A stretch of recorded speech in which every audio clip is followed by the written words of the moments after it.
Assalamualaikum abia, Waalaikumsalam. Lun namanya abia. Apakah boleh menikah beda agama?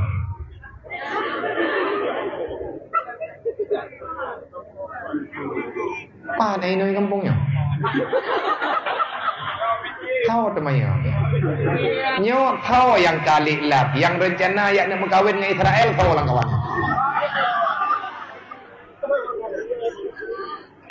Nikah beda agama, taboh agama ratan sah.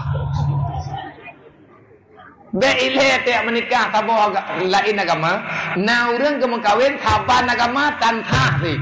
Bahkan hantar wali tanpa saksi na betul. Nya lebih beda agama aku. Nah getan. Hantar.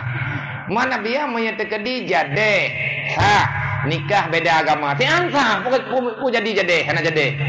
Si ansa Mata biar kai menikah anaknya putra nani anak yang beda agamanya liklap anak liklap anak dina tambah anak nikah dina lah foto di macam ada foto apa tayang buah model-modelnya orang temayang mangat dengar